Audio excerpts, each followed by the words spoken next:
मैंने उससे बात करने के लिए अपने घर वालों से चोरी मोबाइल रखा था। दिन रात उसी से बात करती रहती थी। फिर यूं हुआ कि मुझे और मेरी फैमिली को मेरे अब्बू के पास बाहर के मुल्क जाना पड़ा। वहां जाकर भी मेरा राब्ता उससे ख़त्म नहीं हुआ और मैं दिन रात उसी से मुसलसल बात करती रहती थी। और फिर एक दिन मेरे घर पता चल गया। मुझे मेरे घर वालों ने बहुत मारा और मेरा मोबाइल भी मुझसे छीन लिया।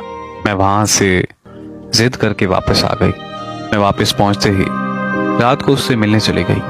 मेरी सारी फैमिली को पता चल गया। मैंने उसकी बहुत मिन्नतें की कि मुझे घर नहीं जाना, वो लोग मुझे बहुत मारेंगे और शायद मुझे जान से भी मार दें। उसने कहा कि तुम घर जाकर हमारी शादी की बात करो। मैं जब घर गई तो मेरे घर वालों ने मेरी कोई बात नहीं सुनी, बस मुझे बहुत देर तक मारते रहे। इतनी ज्यादा मार खाने और इतनी पाबंदियां लगाने के बावजूद भी मैं उससे बात करती रही, उससे मिलती रही और घर वालों से बार बार मारें खाती रही। ऐसे ही हमारे रिश्ते को 7 साल गुजर चुके थे। फिर मैंने उससे बोला कि मेरे घर वाले शायद कभी नहीं मानेंगे, मैं तुम्हारे बगैर नहीं रह सकती, तो हम ऐसे करते हैं कि हम भाग कर शादी कर लेते हैं। फिर उसने मुझे कहा कि हमने जहाँ इतना इंतज़ार किया वहाँ थोड़ा और इंतज़ार कर लेते हैं, यहाँ तक कि सारी ज़िंदगी भी। फिर एक दिन मुझे वो कॉल करके कहता है कि मेरी मंगनी हो गई है, हो सके तो मुझे भूल जाओ। बस इतना कहकर उसने कॉल बंद कर दी। मैंने बार बार उसे कॉल की लेकिन उसका नंबर मुसलसल बन जा रहा था। मैं बहुत ज़्यादा पागल हो चुकी थी।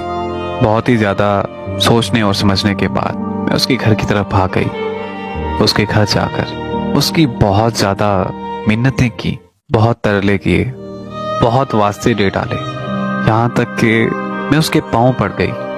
मैंने उसके पाँव को चूमा और उसे ये कहा कि प्लीज़ मुझे मत छोड़ो, मैं तुम्हारे बगैर मर जाऊंगी, तुम्हारे बगैर जिंदगी का तसव्वुर भी नहीं कर सकती।